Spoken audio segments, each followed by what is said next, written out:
I'm just improvising a little song. I like to play guitar. That's part of what I like to do. My name's Mr. Wise, and I am your instructor for this semester. So I wanted to meet you and talk to you a little bit. And that's my introduction. I just thought I'd improvise a little song for you.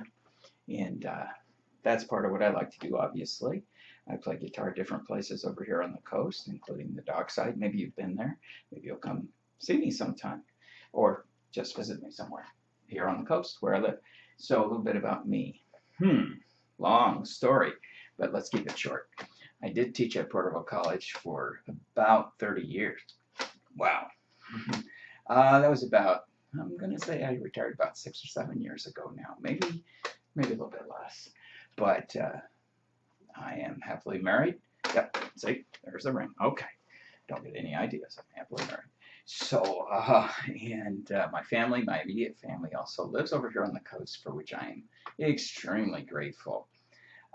Interests, well, still teaching, reading, and music. Obviously, I build furniture. I become interested in something new almost every day. Call it adult ADHD. So I want to tell you this story about Fred and Alice. Fred and Alice were online students. Names changed to protect the innocents. But Fred wanted to take the class just so he could take a class and not have to get out of his pajamas. And he didn't pass the class. Well, he delayed completing the work until the last 2 hours or less before a Sunday deadline each time. Normally I'll post the new week on a Sunday afternoon, and Fred would wait and then try to throw all this together at the very last minute, and it turned into sort of a disaster. It didn't work for Fred.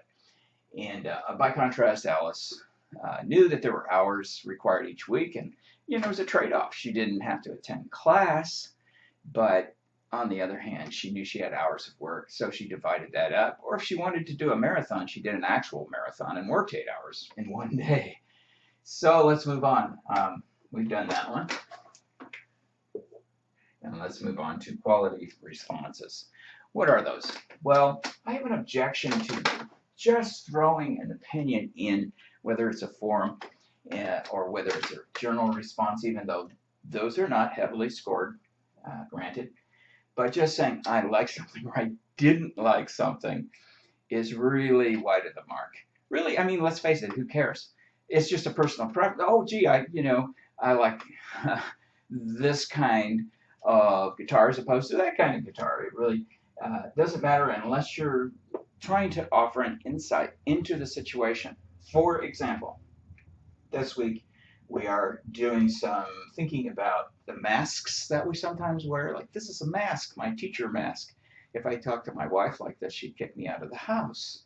I mean, it would be ridiculous. So this is one way of approaching it. My father mask, and that has to do with, even though my kids are 30 plus, still there's the dad thing, you deepen the voice a little bit. You just like the father on Modern Family, all full of pearls of wisdom. And, he said, well, son, really, I mean, did you need to buy that marijuana really for medical purposes? Oh, don't get the wrong idea. My son's not doing that. It's just an example. So we do wear these different masks or personas. And in particular, we're focusing on technology this weekend, whether or not it divides us more than it brings us together. My wife and I once had dinner with a couple who literally texted each other with their cell phones at the same table. Bad etiquette. All right, so talk about that a little bit. Here's this is my grandson's mask. But we're not talking about literal masks, but metaphorical ones. What is quality reading? I think this is really important because oftentimes we do digital reading. We're going to take something off the internet and print it out. That's number one. Print it out. Number two, take your marker, take your yellow highlighter or whatever color and highlight, and then make marginal notes so that you've actually dug into the reading, whatever it is. And maybe it's not perfectly up your alley at that moment. Well, that's what it's all about. You're supposed to expand what your alley is in the first place. So print it out, if it's online. If not, go ahead, mark up the book. You're not going to get a lot of money back for it. Mark it up, make it yours, make it personal, invest in it. All right, and preparation. Same thing, because you're trying to think about a topic long enough to have something meaningful to say about it, to write about it. And really, that's all there is to it in a nutshell. Nice to meet you. Bye.